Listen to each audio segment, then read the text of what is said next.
สบายดีท่านผู้ชมเนาะคลิปนี้เราจะมาถามเกี่ยวกับมันตุ่นใบกูดใบงอจังซี่เนาะว่ามันเกิดจากหยังนี่เดี๋ยวเราจะหักไว้ให้เบิ่งเนาะ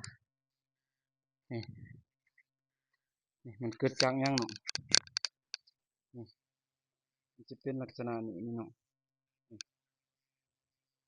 เป็นแผงเป็นแมงเป็นหยังก็บ่ฮู้คือกันเนาะนี่ผู้ใดมีวิธีแก้ไขก็บอกได้เด้อนี่ซึ่งว่ามัน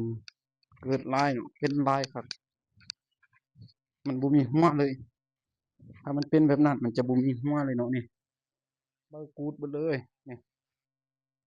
นี่นี่เนาะนี่ เป็นหัวนกเขานะมันบ่แม่นซาหัวนกเขาได้นี่แต่มันคือมันต้นมันสำปะหลังเนาะ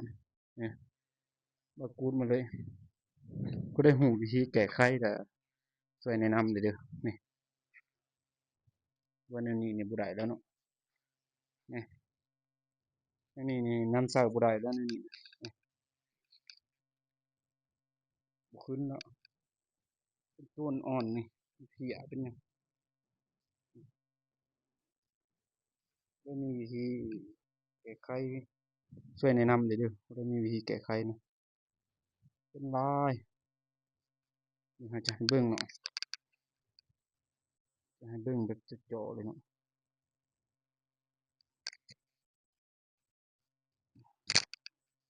วิดีโอนี้อาจจะสั้นได้หน่อยหนึ่งเพราะว่าจับของ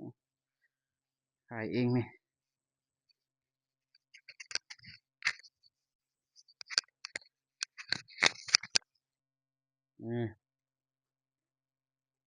เป็นบ้านอันนี้นี่เนาะบากูดบางงอนี่ถ้าผู้ใดมีวิธี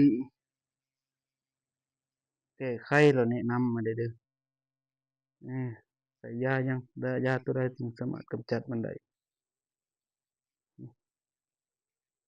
เป็นแม่ขาวๆนี่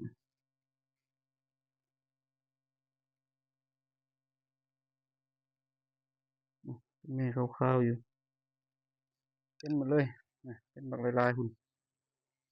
บริเวณนี้ว่าเป็นเนาะเป็นหมดหมด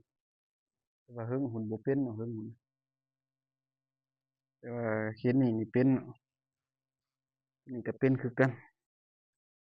เป็นใบกูดเลยนี่ใบกูดลักษณะนี้เนาะ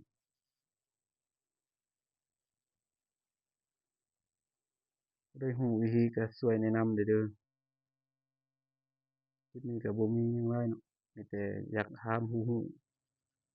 เกี่ยวกับนี่ซื่อๆเนาะมักก็อย่าลืมกดไลค์กดแชร์กดติดตามเด้อ